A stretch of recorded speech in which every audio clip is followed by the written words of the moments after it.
अस्सलाम वालेकुम। अच्छा, तो हमारा टॉपिक चल रहा था रूट ऑफ ड्रग्स। यानी इससे पहले हमने रूट ऑफ ड्रग का पहला पार्ट अपलोड कर दिया था कि कौन कौन से कंडीशन पे डिपेंड करता है ये रूट ऑफ ड्रग। अब इस पे जो मेन जो रूट्स हैं उसके बारे में बात करेंगे पार्ट 2 में कि कौन कौन से रूट होते हैं। अच्छा, पहली बात तो ये है कि ये जो ड्रग के रूट्स होते हैं इनको हम डिवाइड करते हैं दो डिवीज़न में। एक होता है इंटेरल, ठीक हो गया। एक होता है इंटेरल रूट, ठीक हो गया, इंटेरल हो गया। और दूसरा है पेरेंटेरल, ठीक है, पेरेंट्रल रूट, ठीक हो गया।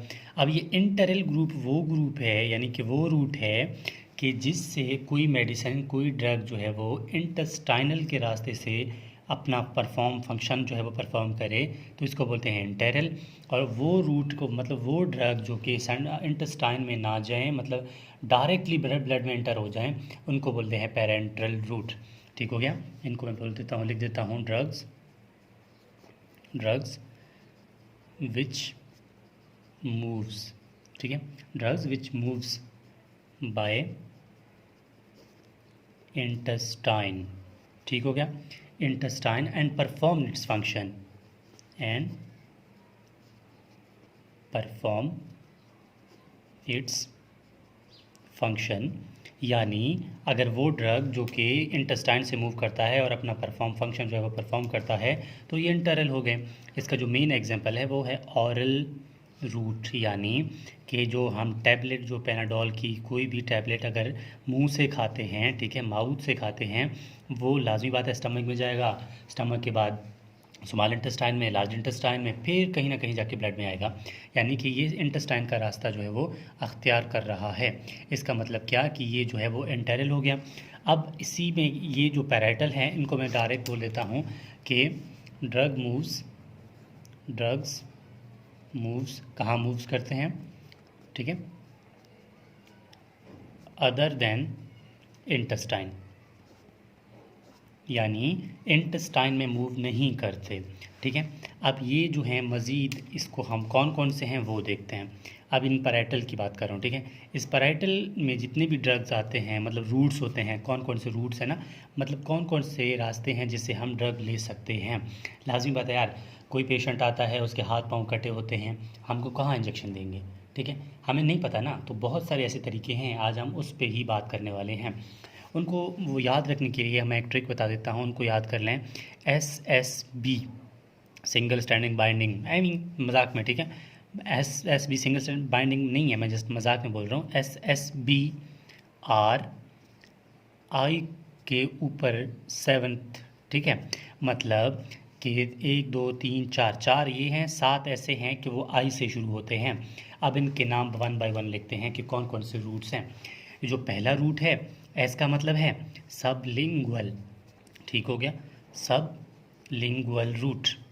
सब लिंगुअल रूट का क्या मतलब है कि सब लिंगुअल रूट का मतलब है कि कोई भी टैबलेट, ठीक हो गया, कोई भी टैबलेट जो कि हम बिलो टंग ले लेते हैं, बिलो टंग यानी ज़ुबान के नीचे हम कोई भी टैबलेट ले लें, तो ये सब लिंगुअल रूट हो गया। अब से सब लिंगुअल रूट में हम लोग ब्लड प्रेशर की गोलियां लेते हैं, ठीक है। आप लोगों ने अक्सर देखा होगा कि एक टैबलेट आता है कैपोटीन के नाम से, ठीक है, कैपोटीन के नाम से, ये हम देते हैं हाई ब्लड प्रेशर के पेशेंट्स को। ये क्या करते हैं कि ये टंग यानी ज़ुबान के नीचे रखते हैं, तो वहाँ एक पेस्ट बन जाता है और वो डायरेक्ट ब्लड वेसल्स के ज़रिए कहाँ पहुँचता है, ब्लड में पहुँचता है। ये तो पहला हो गया। अब दूसरा क्या है, दूसरा ऐसा आ रहा है, तो इसका मतलब है सब क्यूटीनियस, ठीक है, सब क्यूटीनियस का मतलब है कि ये जो मेरा हाथ है, ये जो स्किन है, इसको मैं नीचे से इसको काटें, इसके नीचे जो भी हमें लेयर मिल रहा है उसका मतलब सब क्यूटीनियस, वहाँ पर भी हम लोग ड्रग दे सकते हैं, ठीक हो गया। और तीसरी क्या है वो देखते हैं। तीसरा बी आ रहा है, बी का मतलब है बक्कल रूट का मतलब क्या है कि यानी हम लोग बिलो द चीक, यानी कि जो मैं ये लिख रहा हूँ कि अराउंड चीक्स, जो हमारे गाल्स हैं, ठीक है, गाल हैं, वहाँ पर मसलन कोई भी हम ड्रग अगर ले लिया है जस्ट, ठीक है, तो वहाँ पर हम लोग इसको बकल रूट कहते हैं। अच्छा, इसके बाद कौन सा आता है, नंबर 4 है। नंबर 4 का मतलब आर है, आर का मतलब है रेक्टल। ठीक हो गया, रेक्टल रूट। मतलब कोई भी ड्रग हमें कोई मतलब जो कंडीशंस होते हैं ना ड्रग के, कौन सी ड्रग कहाँ जाएगी वो तो हम आगे पढ़ेंगे, तो रेक्टल रूट से भी हम लोग दे सकते हैं। अच्छा, पांचवा आ रहा है, मतलब अब जो जितने भी स्टार्ट हो रहे हैं वो आई से शुरू होंगे। ठीक है, मतलब इनहिलेशन, इनहिलेशन। ठीक है, इसका क्या मतलब हो गया कि कोई भी ड्रग हम लोग पेशेंट को बाय इनहिलेशन देते हैं, क्योंकि हम वहाँ पर जो सोयल जो स्मेल, मतलब जो हमें नाक से कोई भी पेशेंट को हम लोग कोई भी चीज़ सुंघाते हैं या जो भी है ना, वहाँ से भी एक तरह का ये एक रास्ता है, ये भी हो जाता है। अब नंबर 6 पे कौन सा है, फिर आई है, तो मैं यहाँ पर लिखूँगा इंट्रा। ठीक है, इंट्रावेनस, इंट्रावेनस इसको बोलते हैं आईवी। आईवी इंजेक्शन भी आप लोगों ने अक्सर देखे होंगे, ये तो सिंपल फंडा है, बहुत इंपॉर्टेंट भी है, इंपॉर्टेंट रूट है। ठीक है, ये भी कंप्लीट हो जाता है। अच्छा, नंबर 7 पे क्या है, नंबर 7 पे है इंट्रामस्क्यूलर, इंट्रामस्क्यूलर इसका मतलब है IM, जो कि हम लोग अक्सर मसल में जब इंजेक्शन लगाते हैं तो इसका मतलब है IM। अक्सर यहाँ पर हम लोग जो वोर्न इंजेक्शन है, ठीक है, वोर्न इंजेक्शन लगा सकते हैं यहाँ पर हम लोग डेकाड्रन लगा सकते हैं। ठीक है, मतलब यहाँ पर हम अक्सर जो बुखार की हालत में होते हैं वो इंजेक्शन लगाते हैं, ये हम लगाते हैं ट्राइसेप मसल पर। ठीक हो गया, ट्राइसेप मसल पे लगाते हैं, जो कि हमारे हाथ का कंधा है वहाँ पर लगाते हैं। ठीक हो गया।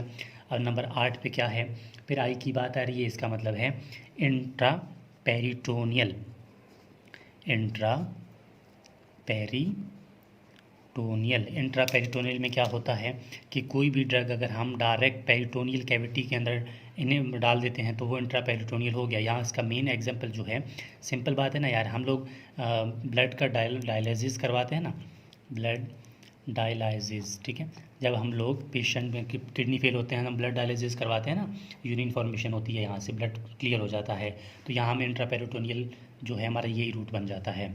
अब अगला 9वां, ठीक है, ये यहाँ पर है intra articular, intra articular route. इन सब के आगे रूट लिख दें। ठीक है, इंट्रा आर्टिक्यूलर रूट का मतलब है कि इन मतलब ड्रग, ठीक है, बिटवीन 2 जॉइंट, अगर हम 2 जॉइंट के दरमियान कोई ड्रग देते हैं तो ये रूट कौन सा हुआ, इंट्रा आर्टिक्यूलर रूट।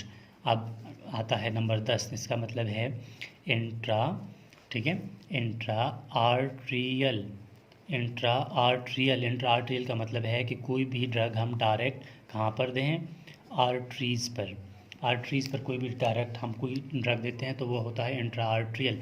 ये कोई ख़ास इतना नहीं है, मतलब इसकी ख़ास ज़रूरत नहीं पड़ती, बहुत बहुत 0.1% के चांसेस में कोई रूट इस तरह का अगर हमें कोई पेशेंट में जाता है तो, बाकी रूट हैं वो बहुत इंपॉर्टेंट है। अच्छा, नंबर 11 है, वो है इंट्रा मेडुलरी, इंट्रामेड्यूलरी।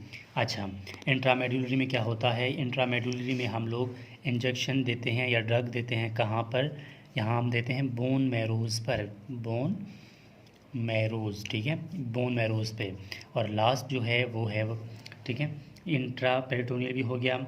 अच्छा, ये जितने भी रूट्स हैं, ठीक है, ये जितने भी रूट्स हैं, यहाँ पर हम लोग क्या करते हैं कि मतलब इन रास्तों से हम लोग पेशेंट को ड्रग देते हैं ताकि ये जो आगे जो है ड्रग अपना एक्शन जो है वो परफॉर्म करते हैं। लास्ट जो है वो 1 2 3 4 5 6, इसका मैंने 7 लिखा था। ठीक है, इसका ऊपर 6 लिखते हैं आप और लास्ट में लिखते हैं N। ठीक है, N का मतलब है नेज़ल, मतलब जो लास्ट 12 वाला है इसका मतलब है नेज़ल रूट। ठीक है, नेज़ल रूट का मतलब है कि कोई भी ड्रग अगर हम नेज़ल कैविटी से देते हैं, नेज़ल कैविटी से हम लोग अक्सर कोई ड्रॉप दे देते हैं। ठीक है, कोई ड्रॉप दे देते हैं पेशेंट को ताकि वो नोज़ के अंदर जाए और अपना स्पेसिफिक एक्शन जो है वो परफॉर्म करे। तो यहाँ पर कंप्लीट हो जाता है टोटल हमारी डिस्कशन कि रूट ऑफ ड्रग जो है वो किस तरह जाती है और कौन कौन से रास्ते हैं।